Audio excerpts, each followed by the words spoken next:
Welcome to Lift Your Legacy. My name is Jacob Prupp, father, husband, and rabbi. And each week we bring you an inspiring person or message to help you unlock your inner potential and create change that will impact the future. Thank you for listening, and let's get to it. I am thrilled to have on Nicholas Bayerle, who is an absolutely inspirational leader. He is the author of The Modern Day Businessman and is the founder, along with his wife, of $1 Billion Body and the $1 Billion Brotherhood, which helps entrepreneurs reach success in all the different areas of their life. Really inspiring guy, a lot of very actionable content. But what stuck out the most for me was just the unbelievable power of collaboration and humility that he has, and how, a lot of times we go out to build our dreams, we feel like we're not capable of doing it, and that there's just so many different pieces and we're not great at it. And Nick really helps see how you don't have to be that expert that can do everything, but rather with the proper vision and the ability to be humble and to reach out, that you can create everything now. So with no further ado, I give you Nicholas Bayerle.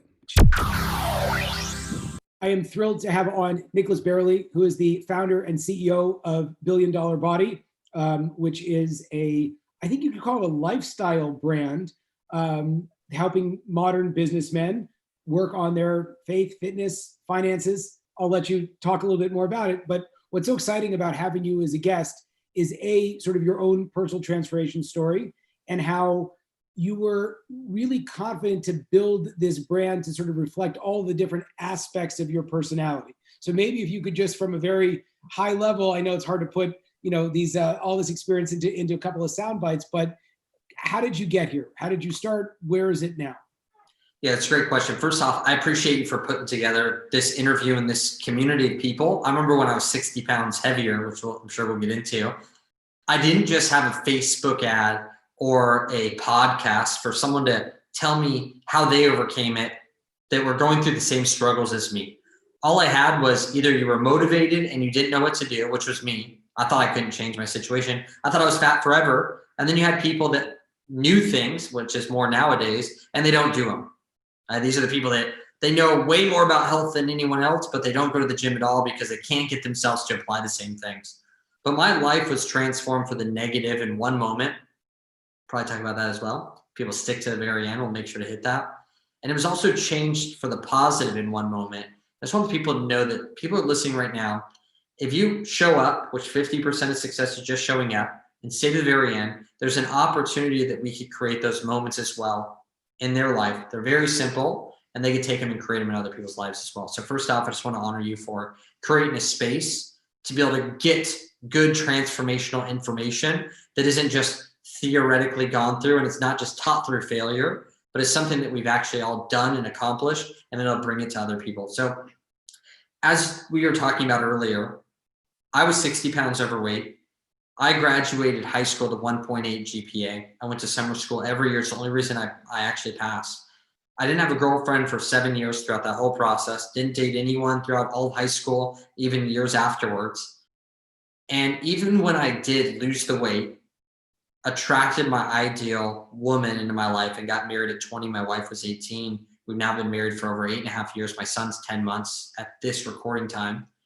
Even after we got married, I saw this responsibility as a man that it was time to provide, that I had more responsibilities than when I could just sleep in a sleeping bag for $135 with two people that were sleeping in the room as well that I didn't even know. And I was like, I don't care. I'm just going to sleep on the floor because I'm not just going to go work for money for no reason. I want to know what's my purpose. What am I meant to do? I never did anything without knowing why. And I found that entrepreneurs most of the time are like me. They don't do things unless they know why. They're the kids who go, why? I'm not going to work out until I know why. Why am I going to work out? Well, you can be a high performer. It's going to make you feel good. Oh, got it. Now I'll do it.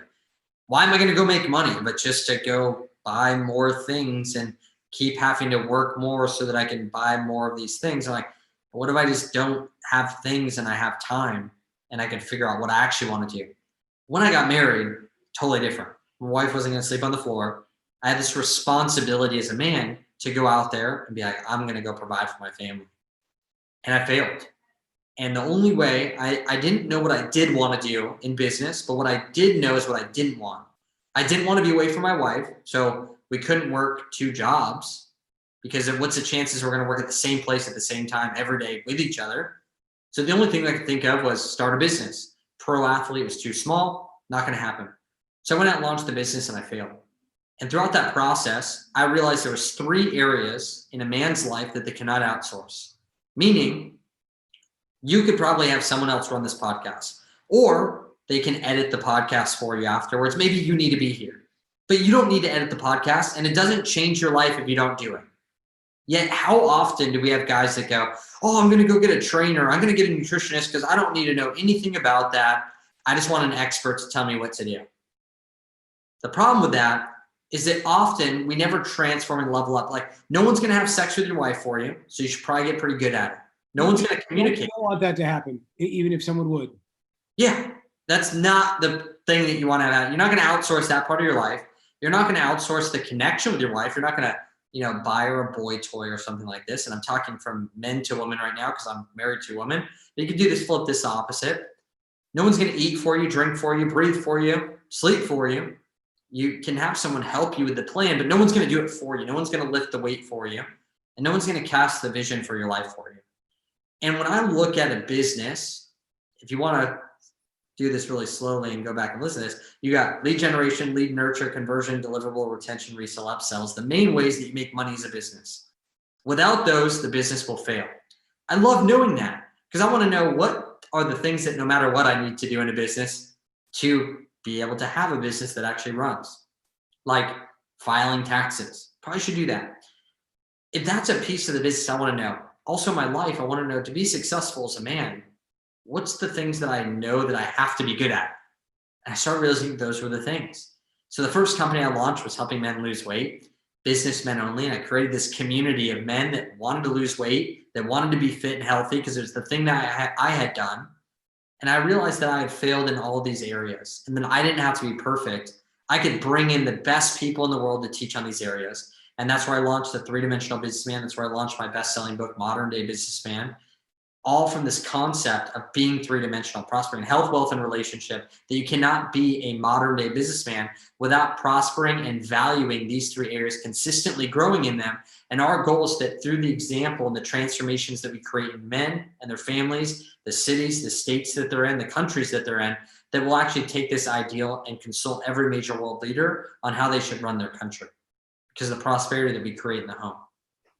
I love that. I'm curious, one of the things that sort of was left out that I know is very fundamental to you, and I'm curious if you could speak about how this applies to people, because I think when it comes down to faith, also, there are kind of like 2 camps. And nowadays, it seems like people are super, either it's like very cynical, I don't feel it, I'm not a part of it, and I wish I could have that in my life, but I don't want it, and only crazy people. And on the flip side, and I know in the circles in which, I mean, you, and I know that you're close to Russell Brunson, and across the board, you're finding these men of faith who are going out into the commercial world and not necessarily proselytizing or preaching about it, but that's a very big piece also. So maybe tell me a little bit about how faith fits into what you do. And then if you're speaking to someone that maybe didn't grow up with the opportunity of having a solid structure, should they look for it? Is there a value of it, or can you basically kill it without it?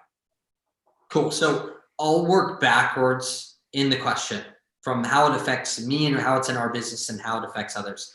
So one of the core things that I found is that many people preach faith and it only hits and reaches people that already have what they're talking about. And they already believe what they're talking about because they never give the ability to have a conversation with someone that thinks differently. It's like, Jesus is Lord, Muhammad, Allah, blah, blah, blah, whatever it is. They're like, this is how it is and this is how it has to be.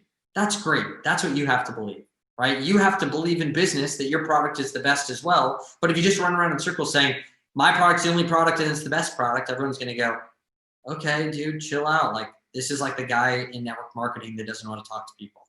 My product cures cancer. Why aren't you taking it? Why do you even go to the doctor? You need to do this. Everyone feels like attacked. It's scary. And so when I went into my business, my core goal was to live a life worth modeling and show these guys and teach them to lead through example because actions speak louder than words, and people don't care about what you say, they care what you do. They watch what you do, they don't watch what you say. I got told growing up, do as I say, not as I do. My dad would say, you can't drink. My dad drank all the time.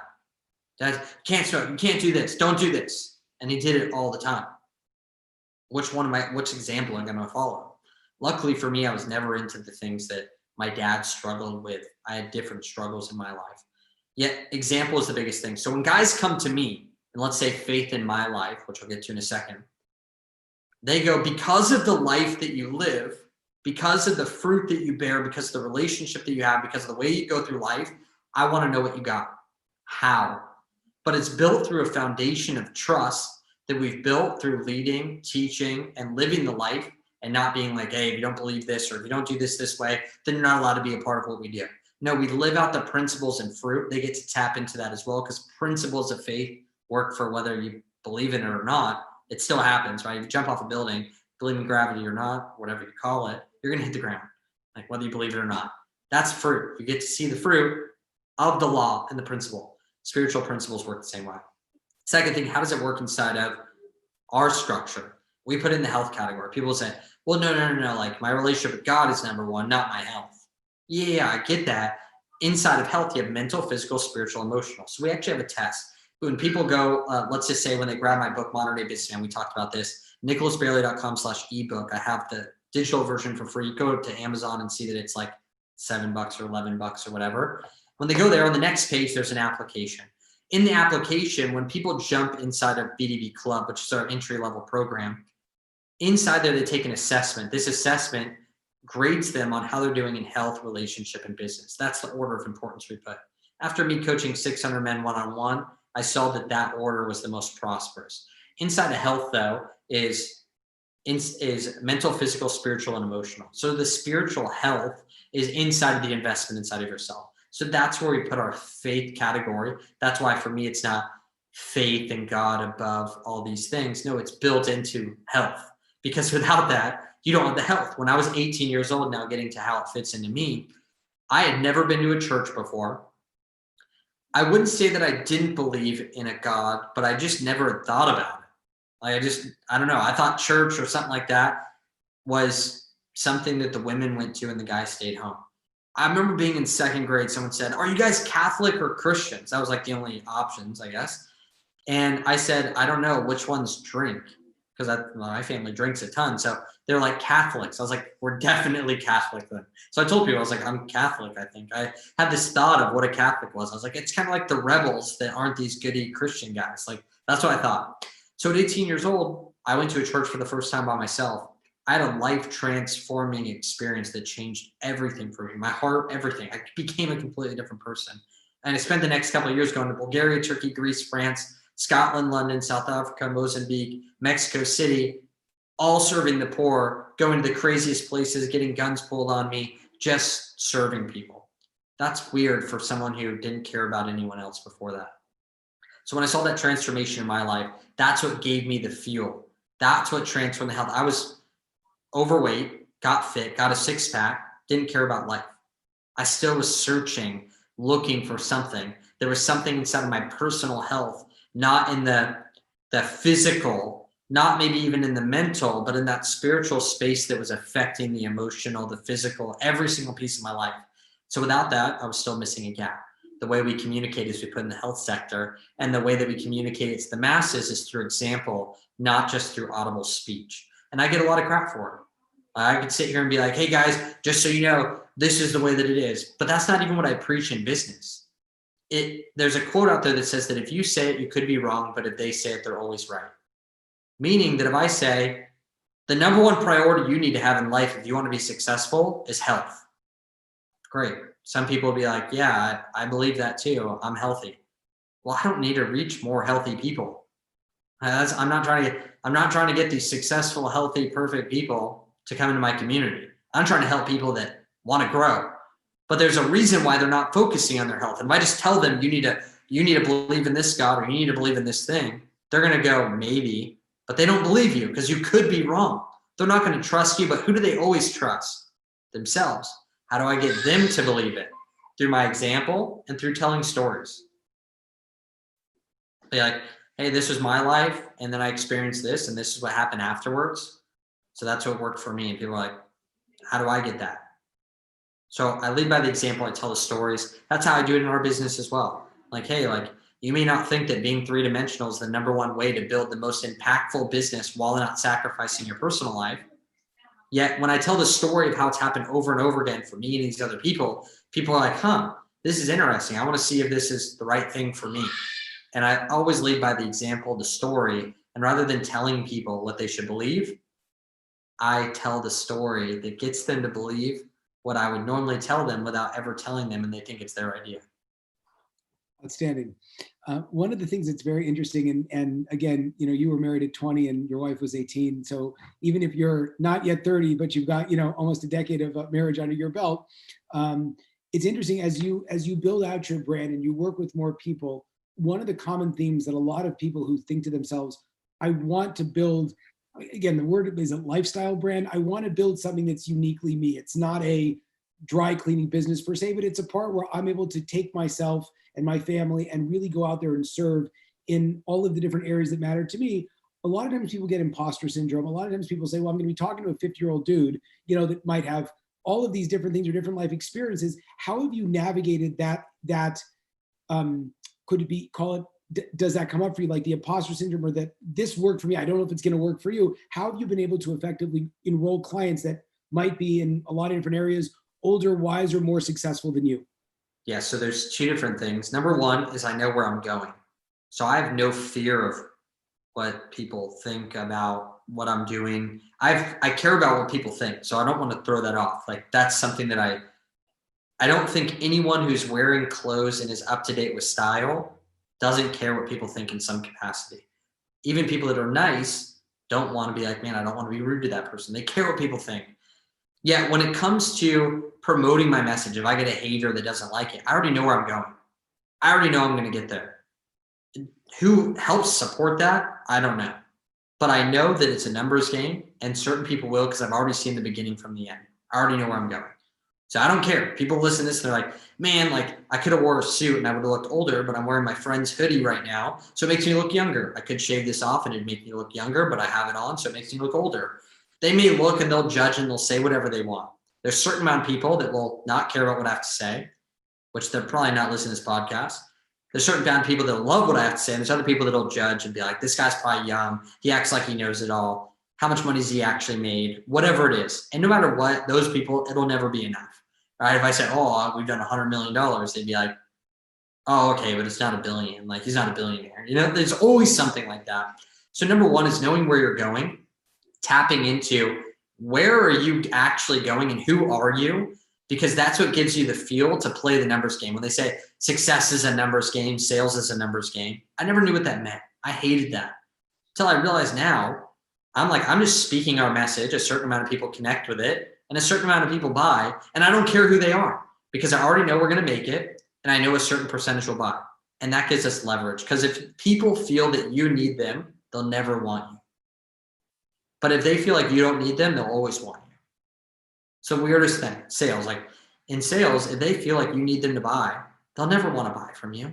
But if they don't feel like you need them to buy, now they're able to free think on their own. They're almost more desiring. So that posture has been phenomenal for me because I know where I'm going. But really the most impactful thing is what type of leader are you? I just got out of a meeting right before we got on this podcast with a guy who's trying to create a men's movement in his local area.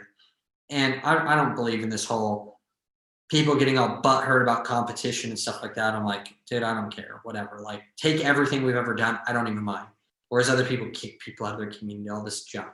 So what I noticed is that talking to him, he's talking about faith, fitness, finances, and whatever the heck, relationships, whatever the thing is. There's like this whole saying in it. That's not my saying, but you kind of brought up something similar to that. He's doing something similar. So what's the pressure that we get? Well, when I helped men lose weight, I could be the guru. I could be the guy. I've done it. I'm only going to teach people that are worse than me, that are further back than I am. And so I can always say, I'm in better shape than you, so I'm going to teach you how to be in shape. I'm better than you, so I'm going to give you the path to be good like me. That's what people think that a leader is. Well, you can't go into faith, family, fitness, finances, with being this guy that's like, I have it all together. Because it's impossible for you to be the best all the time and better than everyone else in these areas and be a guru. So what I noticed right away is when I moved away from I help men lose weight to creating this brotherhood where we have guys that have sold over $1 billion. I have not sold $1 billion. We have guys that have been married for 28 years. We have kids with people with 3 kids, 9 kids. I have 1 kid.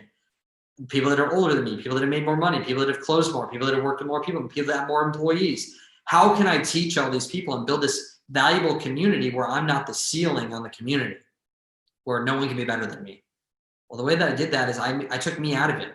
This guy asked me, Nicholas, when you started the Brotherhood and you wanted to get your message out there, I went through all these things. Even when I had a guru model and I was the guy who helped people lose weight, I had done it, but I still was too young, or I didn't know what I was talking about. I didn't have enough credibility, whatever it was. I realized right away that when this guy asked me what was the biggest problem that I had in my programs that I wish I would have never done, is I made it too much about me. Like, I'm doing the heavy lifting right now for Jacob. Like, you're just sitting there and I'm doing all the hard work. You're asking questions and I'm teaching. You don't have to be the most fit, smart, rich person to do that. You just have to know your spot and not put all the pressure on yourself to go, I have to know it all. I have to be this person. I'm not the guru leader. I'm the guy that facilitates. The value of my community comes from the members and the network that I bring in. And it's not from just me who's done it. So I don't claim to be the guy who's perfect in family, perfect in marriage, been married the longest, made the most amount of money, has the most employees. I just have access to the people that have and built the community of it. So when you think about the leader that you're going to be, if you want to go in the guru model, meaning that you're the leader that's done it and you have the blueprint to show people how to do it, then stick to that. Teach that. Show them that. Yet in my model, I'm teaching people in all these different areas. So because of that, I bring in the best people to be able to teach the people in that area so that I don't have the burden to thinking that I have to be the one who's done it all. That's fantastic. What do you find in your experience? I think that having the opportunity to, like you said, to not need for you to be the guru, which creates that very fixed mentality and all the scarcity, but it's really allowed you to kind of reach out and to be a part of some people that are very impressive. Who has been someone that you've looked at, learned a ton from, that's like very practical in your day in and day out life? Like a couple of the people, again, talk to Tim Kennedy, Russell Brunson, all, you know, these people that are the thought leaders of the day. What are some lessons that have really come out from your conversations with them? So there's quite a few people. The most impactful person I'd say, there's my dad, who, if you go listen to my podcast, BDB, or any other podcast I've ever been on, I've really pushed on. My dad and I had tons of struggles growing up. Like, I didn't talk to my dad for 3.5 years, and people would think, oh, he must not like his dad. No, me and my dad are really close now. He always ran a business. We really connect on that side now. And he was a huge mentor of mine. I just didn't see it. I didn't understand it. I didn't understand the pressures, etc. So my dad, one of my mentors, Yost, he's a retired Navy SEAL. He bodyguards Joe Rogan when he's in Southern California, bodyguards for Michael Bay as well, who did all the Transformers movies and has the Pandemic movie coming out. He's John Krasinski's stunt double. This guy's done tons of amazing things. He's been a mentor of mine for a decade. He's the one who taught me discipline, follow through, creating trust with yourself, commitments, doing what you said you were going to do after the feeling you said it in his past.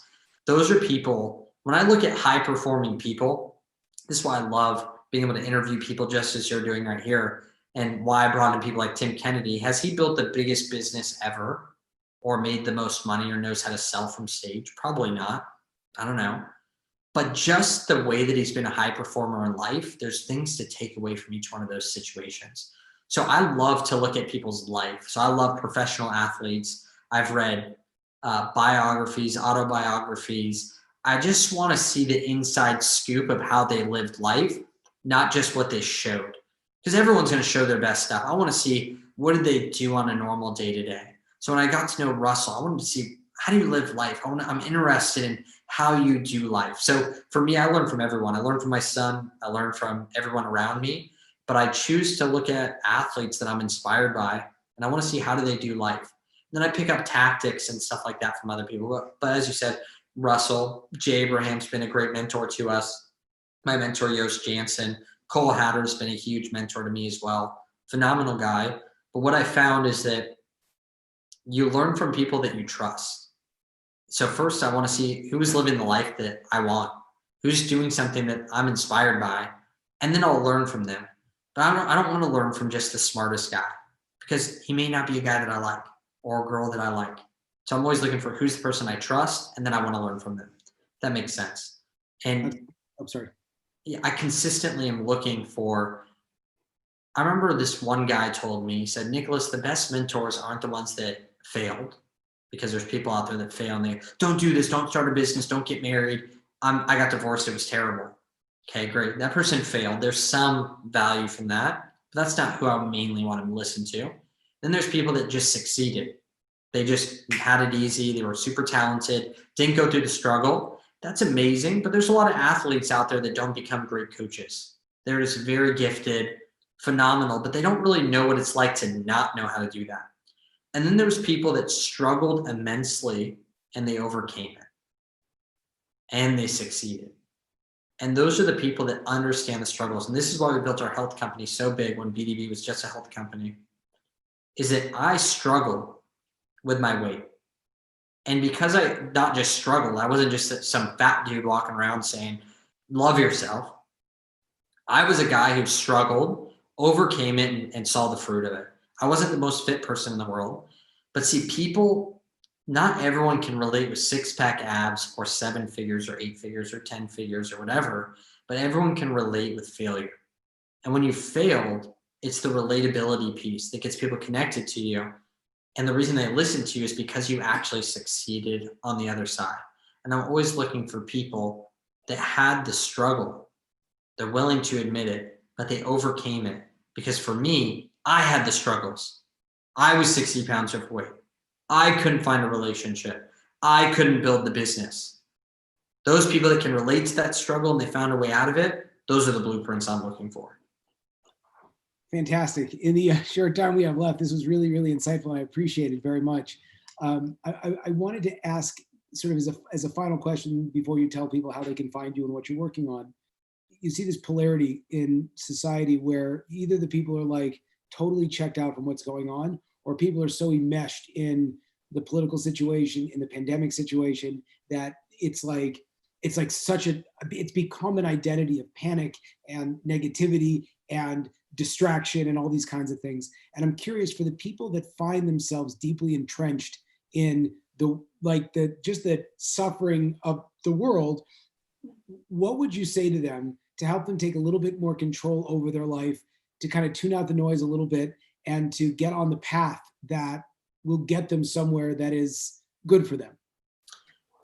It's a really good question. So I always thought if I just knew what to do, I'd be successful. And I remember going to my very first events, building my first business, and I absolutely flopped it. My first year in, I ended up driving us into debt, flopped, and I had to go back and clean carpets for 2.5 years for my dad. And that time was super humbling for me. And so I went through this place of I was investing in myself. I was trying to grow. I was trying to get around good people, and I failed. So I thought when a pendulum goes one way and fails, and it swings back the other way. So I became like, don't spend money on anything. Just try to work my way up. Like just try to work really, really hard. And I ended up leaving all my dreams and everything because I got hit in the face by the reality that I had failed. And it got to the point where I had all this knowledge. I felt like I was really smart. I was reading the books and I just wasn't seeing any of the results from it. I was cleaning carpets 2.5 years. But I'd go to these networking events, or I'd go to these events that gave me a free ticket and you have to pay for parking. I'd be like, not today, suckers. I've already learned from this. No one's going to be taking my money. I'm going to go home. I'm not going in there. And it was the decisions that I was making every day that was shaping my life. Meaning that I thought that the $30 in my pocket was more valuable than the information, the people in the room. And that's where I was failing, because I had failed. So I thought, oh, this must be inherently wrong. And it finally got me to this reality of, if I keep doing this, though, I'm going to be saving $100 a month for the rest of my life. Like, this is not going to get me to where I want to be. So that was a sobering reality as well. So to pause on that real quick with what's going on in the world, the number one thing is that The average person, so 97% of people by the age of 65 are either dead or dead broke, relying on their friends, family, and government for their main source of income. So we already know 97% of people, we don't want to follow what they're doing. That's not even including the people that are still just getting by. There's a very small percentage that are financially independent. They're not dependent on all these different people and all these other resources. The majority of people, what you're seeing with the election pandemic, they live this way in their life. There's always something going on that can take our perspective off of our own lives and put it on other people. That's called a lack of a boundary. A lack of a boundary is failure to maintain one's own perspective. That's one of the lacks of a boundary. You can actually read a book called Boundaries that'll call out all the places where you need to set a boundary and you'll see this problem. Now it's just amplified because we think, well, yeah, there's an election, so like I need to watch that. I need to see what's going on. And everything gets shelved because there's always something more urgent going on in the world. So the number one thing is to spend time figuring out in your life, if you were to take responsibility for it, what would it look like to take responsibility for the things that you want to accomplish in your life? And can you do those things first before you put the focus on these other things in life that are taking away your perspective from changing your life? Because ultimately, you focusing on all these things that you cannot control isn't going to build your life. Now, going back to me, being in this spot of failing in my business, what I saw that was the number one contributor to me was I invested in something called a mastermind that I didn't understand at the time. $5,000, 6-month program. And at the end of it, we all got together in an event. But my wife bought this for $5,000. I wasn't even there. She asked if she could buy it. I wanted to support her. One call a month leading up, I missed them all because I was carpet cleaning and I was a little ashamed, that imposter syndrome, because I looked at myself as a broke carpet cleaner. I didn't look at myself as where I was going. So all of a sudden, we're leading up to this event and I'm nervous because I haven't seen any progress. I charged a credit card for $5,000 to go sit with a smaller group of people that my wife already met at an event. I'm like, they're already there and you're paying more to get with a smaller group of the people that are also already at the current event. I'm like, what the heck is this? So I show up and I was dumbfounded.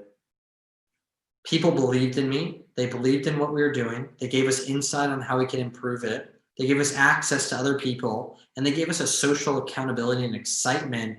And this whole rising tides raises all ships. We were in the same harbor together. And as they were growing, it was just really difficult not to as well.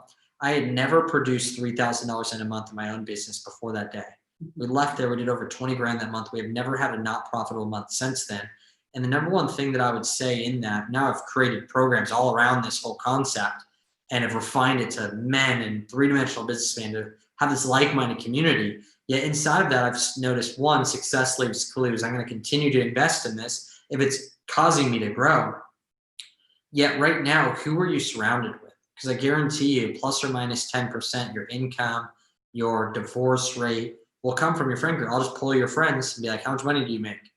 How's your relationship? And I'll just know that you're right around the same exact place, plus or minus 10%, unless you just got a new friend group. And it's an easy thing that we can control is who are we surrounding ourselves with and what type of conversations are we having? What are we consuming? I have this 3-part series of what are you ingesting, digesting, and expressing? Whatever you ingest is going to be what you digest, and then it's going to be what you express. So what are you putting into your body? Not just food, but information, because it's going to control your thought life. What are you thinking about? Because whatever you think about is going to create an action. It's going to create an emotion and a feeling. And so if we can take control of those 3 areas in our life, surround ourselves with good people, and take that responsibility for our own life before we give perspective to other things, now it's, what am I ingesting? What am I seeing every day? Am I seeing prosperity? Am I seeing hope? Or am I filling myself with this freaking clickbait crap on YouTube all day? If I'm ingesting good things, what am I thinking about?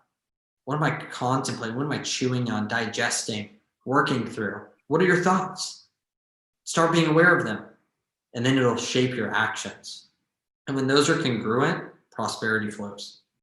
Outstanding. Nick, I appreciate so much the time. Please tell the listeners how they can find out more about the work that you guys are doing. Totally, man. So Nicholas Bayerle on Instagram, send me a DM. I'd love to connect. And also, if it's easier, like I have my book, Modern Day Businessman. It became a bestseller. We sold so many copies, ridiculous. And we created this free downloadable form where you can grab the book right now instantaneously for free. nicholasbayerle.com/ebook. But if you send me a message as well, actually on Instagram, I'll pay for shipping and I'll ship you a book. I don't care. Outstanding. Thank you so much for the time. It was a pleasure connecting with you. Awesome, man. Thanks so much. There you have it, folks, another inspiring episode. If you enjoyed this, I ask you to please share this with your friends and to like us over on Rabbi Rupp through Facebook or on YouTube. And the more that we're able to get these important messages out, the more that we can really make an impact in the world. So I encourage you, please, to stay tuned. We have a ton of amazing speakers coming up, and also to tell your friends about it. Thank you very much.